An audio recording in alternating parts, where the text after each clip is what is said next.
From Romano Leadership, I'm Oscar Romano. This is Learn, Reflect, Lead. Leadership and DEIA development for mission-driven individuals and organizations. This episode is titled Identity Suppression: What Real Madrid's Vinicius Jr.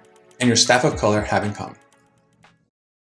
This episode is for you if you care about promoting diversity and inclusion in the workplace.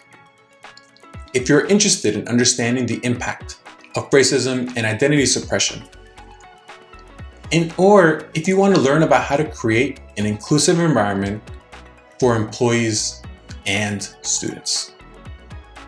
Today, we're going to talk about identity suppression, and we're going to use a worldwide star to help us, focus in a little bit more on the topic. Deja de hacer el mono. Literal translation: stop acting like a monkey. This was used to describe Vinicius Jr., also known as Vinny Jr., an Afro-Brazilian soccer player for Real Madrid. Spain is a country with a sordid history of racist attitudes toward soccer players of color. And this was the latest example of racism and identity suppression that can't go unaddressed. It wasn't just anybody who made this statement either. It came from the president of the Spanish Association of Football Agents, Pedro Bravo.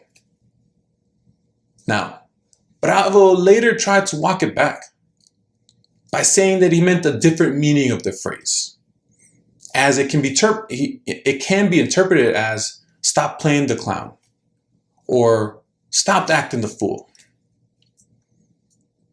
So, what was heinous enough for Vinny Jr. to get called out with the racist remark where someone's comparing him to a monkey?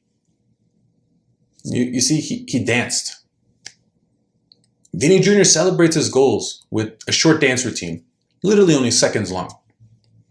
And while goal celebrations have been commonplace in soccer since the 1950s, Vinny Jr. celebrations have been called out. Why? Well, we have to think about, racism and identity suppression in Spanish soccer. And all you need to do is look at Bravo's choice of words. Mono, which is Spanish for monkey, has consistently been used as a derogatory term toward black soccer players in Spain. Of all the words Bravo could have used, why choose that one? I wonder what Bravo would have said if it was a white Spaniard with the short flamenco dance celebration. And why didn't he ever say anything like that about Cristiano Ronaldo's celebrations when he played for Real Madrid? I mean, his celebrations are known all over the world, so why isn't that a problem?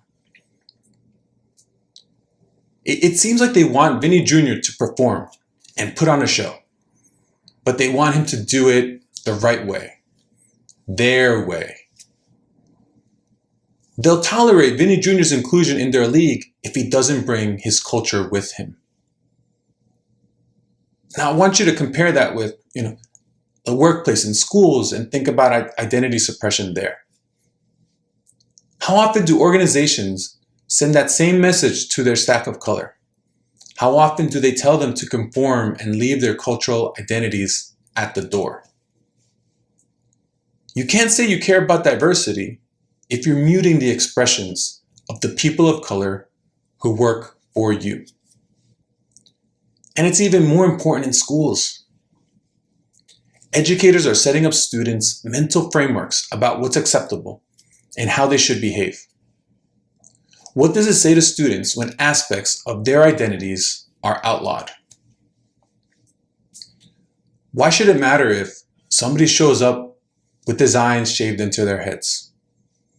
Or if they have tattoos? Or if they wear head coverings?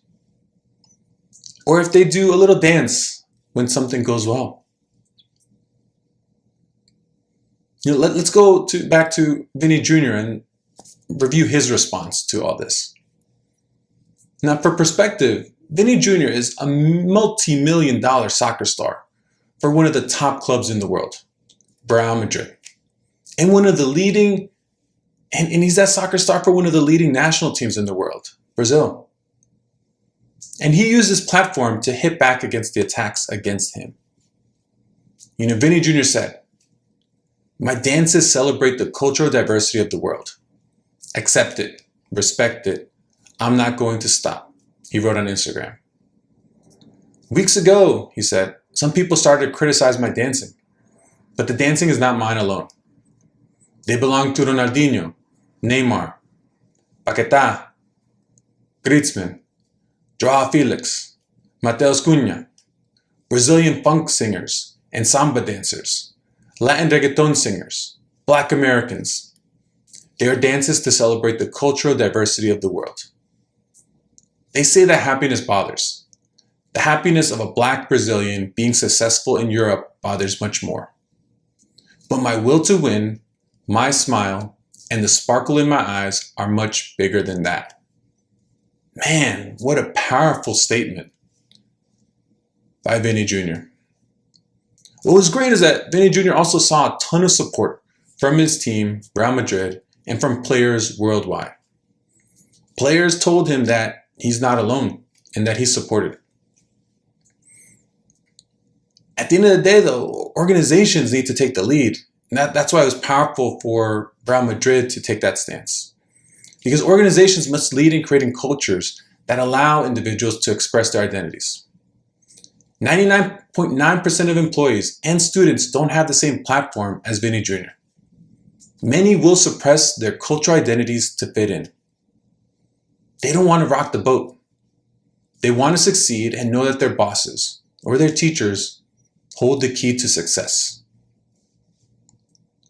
Organizations can start by getting input from people of color. They can give people of color a seat at the table to offer their perspectives. They can ask questions and then sit back and listen. They can take in what they're saying with an open mind. You don't have to use derogatory terms to tell someone that their whole self isn't welcome. You also do that when you forbid parts of their identity from the workplace or from school. All right, now it's time to commit. How have your experiences and biases helped shape your understanding of racism and cultural expression? And what actions can you take to educate yourself and challenge these biases? And in what ways can you support and amplify the voices of marginalized communities in your workplace or school? And how can you use your privilege or influence to create a more inclusive and respectful environment? Let me know how it goes. Thanks.